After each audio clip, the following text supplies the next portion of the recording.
Work out the following integral, 2 over 4 minus 4x squared to the power of 3 over 2. Now for integrals like this, we can use a trigonometric substitution. The substitution that you use is you let x be equal to sine u, and what will happen, we'll be using sine plus cos squared is equal to 1, as you'll see in a minute. The first step in the substitution is to differentiate. And notice this is slightly different, because normally we say u is equal to something. Here we're going to say x is equal to sine u, yeah? So dx over du is cos u, which implies that dx is cos u du. Right, so my integral will become, I'm going to take the 2 out, and I'm also going to take a 4 out from here. If I take 4 out, that means I have to square root it to become 2, but then I have to cube it, and then it becomes 8. Just repeat that. If I take 4 out, I will need to square root it so it becomes 2, and then cube it, and then it becomes 8. I'm taking that out of the integral sign, and I get 1 over 1 minus x squared, so x squared will be sine squared u to the 3 over 2, times my dx, which is now cos u du. Now I know that cos s squared x is 1 minus sine squared x, so in here I'm now going to put cos squared u.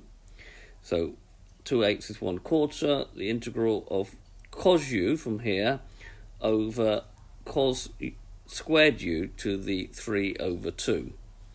Now if you take that 3 over 2 in here, this will become cos cubed u. So this will be 1/4 cos u over cos cubed u du. Okay, just repeat it here. We divide by 2, we just get to the power of 3.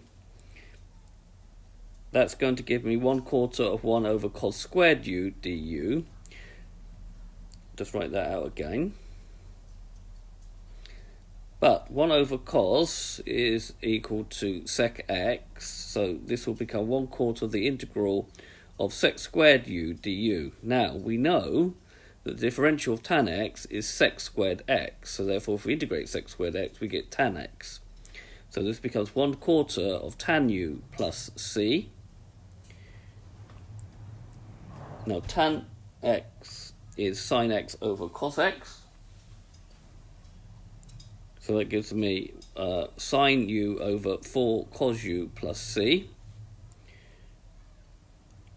X is equal to sine u, and therefore cos squared u will be 1 minus sine squared u, and because sine is x, I can now write that as 1 minus x squared. But if I take the square root of 1 minus sine squared, and then it becomes the square root of 1 minus x squared. So I can replace the numerator with x and the denominator with 1 minus x, square root of 1 minus x squared. So that's going to be x over 4 times 1 minus x squared plus c, which is the final answer. So notice I actually took quite a long time to prepare the integral before actually integrating. So this has been a video to show you how to do an integral which involves a trigonometric substitution. I hope you've understood, and I thank you very much for watching.